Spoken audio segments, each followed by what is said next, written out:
يا صباح الفل، ازاي حضراتكم؟ يا رب تكونوا بخير وبألف صحة وسعادة. سهرنا مع بعض امبارح، شفنا مباراة منتخب مصر والبرازيل، اخر مباراة تجريبية لمنتخب مصر قبل الدخول في كأس العالم، او البروفا النهائية لمنتخب مصر مع البرازيل في قبل ما نخش في كأس العالم اللي في امريكا 2026. مباراة كانت رائعة، مباراة منتخب مصر لعب مباراة كويس جدا جدا جدا، ضغط على منتخب البرازيل، خلى يعني خليني اقول لك انشيلوتي يتنرفز جامد. ده خلص يا راجل، ده سف لصالح شريط المنتخب المصري يبان او للمنتخب شريط يبان البرازيلي. انشيلوتي سفه.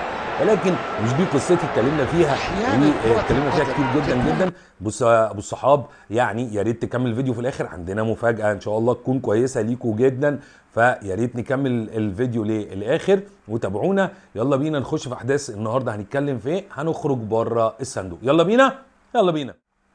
هنخرج بره الصندوق، هنتكلم على ايه شفت بعد نهايه اللقاء. ايه اللي حصل بعد نهايه اللقاء؟ بالاحضان يا سيادنا، بالاحضان.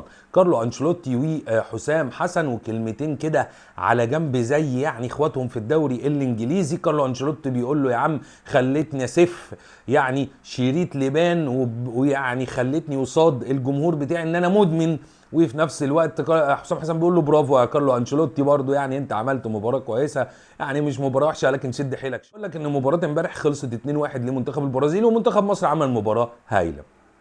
بعد نهايه اللقاء برضو اليسون بيكر طبعا راح لصديقه وهو محمد صلاح، والتقطوا الصور التذكاريه. طبعا محمد صلاح كلنا عارفين ان هو رحل عن ريفال بول، واليسون بيكر لسه مكمل في ريفال بول، والناس كلها نفسها تعرف مو صلاح وجهته الجايه رايح فين يا محمد يا صلاح.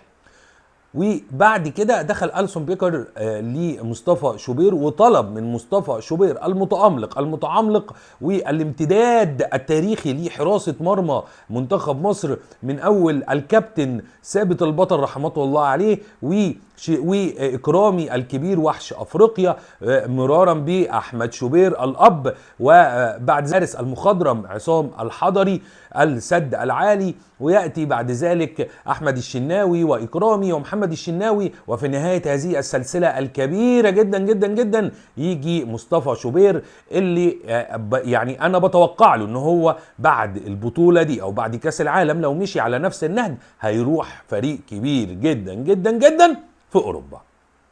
مش انا بس اللي بقول كده، كارلو انشيلوتي في المؤتمر الصحفي هو قال نفس الكلام، ان هو بيتوقع ان مصطفى شوبير حارس كبير جدا، بيتوقع له ان هو يلعب في احد انديه اوروبا. ومش هو بس، بل كمان اثنى على امام عاشور اللي نزل في اخر ربع ساعه وقال لك انه لاعب بيغير مجريات اللعب ولاعب كبير جدا جدا جدا.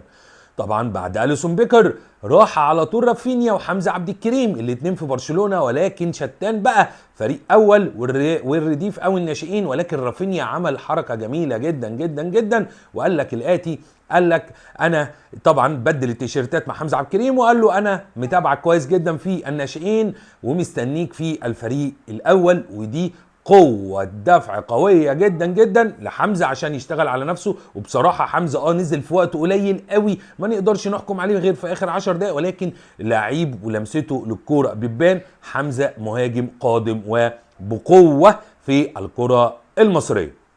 دي اللقطات اللي حصلت امبارح بعد انتهاء اللقاء. تعالوا نقول لكم ايه اللي دار في المؤتمر الصحفي.